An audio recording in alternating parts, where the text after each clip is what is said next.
Praise lord. దేవుని నామానికి స్తోత్రాలు. ఈ రోజున శిలువ శ్రమకాల ఆత్మీయ ప్రయాణంలో 3వ దినములోనికి మనం వచ్చాము. చూడండి, ఈరోజు మన అంశం ఏంటంటే శిలువ దేవుని శక్తి. 1 కొరింథీయులకు రాసిన పత్రిక 1వ అధ్యాయము 18వ వచనాన్ని కానీ మనం చూసినట్లయితే, ఇక్కడ శిలువను గూర్చిన వార్త నశించిపోవచ్చున్న వారికి వెర్రితనము కానీ రక్షింపబడుచున్న వారికి దేవుని శక్తి అని ఇక్కడ వ్రాయబడి ఉంది.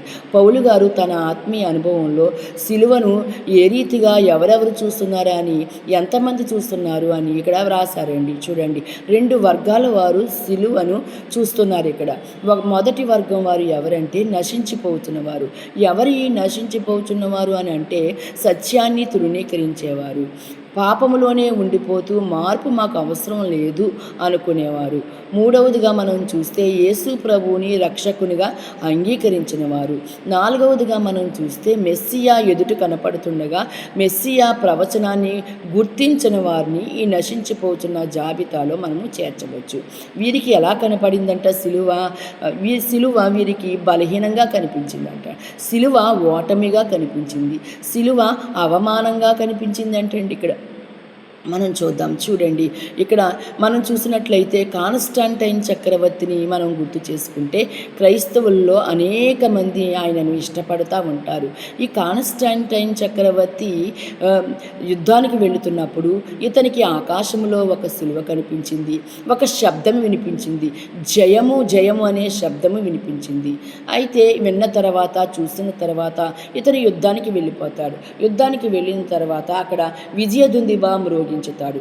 సంతోషంగా ఇంటికి వస్తాడు. సంతోషంగా ఇంటికి వచ్చిన తర్వాత అతను అనుకున్నది ఏమిటంటే, ప్రభు అయిన యేసు ప్రభువారే నాకు ఈ విజయాన్ని ఇచ్చారు, కాబట్టి సిలువే నాకు ఈ విజయాన్ని ఇచ్చిందని చెప్పి అతను ఆ దేశ జెండా మీద సిలువను ప్రింట్ చేయించాడంట.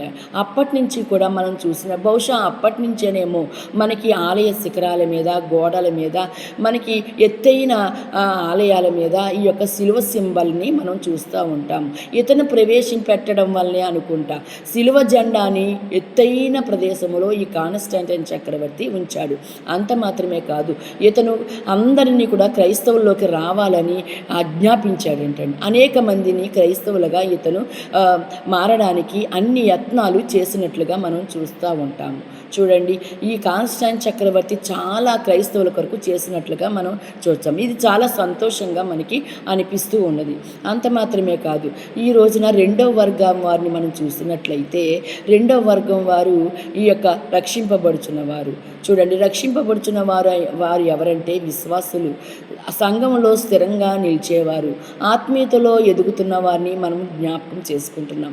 అంత మాత్రమే కాదు, వీరికి సిలువ అంటే ప్రేమ అని వీరు తెలుసుకున్నారు, సిలువ అంటే శాంతి అని వీరు తెలుసుకున్నారు, సిలువ అంటే త్యాగము అని వీరు తెలుసుకున్నారు, సిలువ అంటే మరణము పై విజయము అని తెలుసుకున్నారండి. చూసారా, ఈ 2 వర్గాల వారు కూడా ఎంత ఈ వేదాలు మనం చూసినట్లయితే వారు ఎటువైపు ఉన్నారు, వీరు ఎటువైపు ఉన్నారు. సిలువను 2 కోణాల్లో మనం చూడాలి.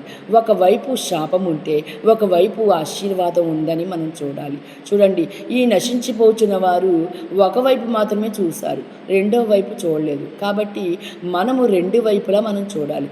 శాపము నుండి దేవుడు మనకి ఆశీర్వాదాన్ని ఇచ్చాడు, విజయాన్ని ఇచ్చాడు, ఆత్మీయతని ఇచ్చాడు, ఫలాన్ని ఇచ్చాడు అని మనం గ్రహించాలి.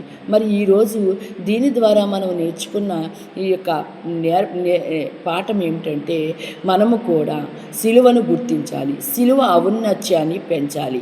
అనేక మందికి యేసు రక్షకుడు మన కొరకు ఉద్భవించాడు, మన పాపాల కొరకు సిలువ వేయబడ్డాడు అని చెప్పాలి. అదే సాక్ష్యంతో మన బ్రతికిన కాలం అంతా దేవునికి మహిమకరంగా జీవించాలి. Praise lord. ఈ మాటలు దేవుడు దీవించును గాక.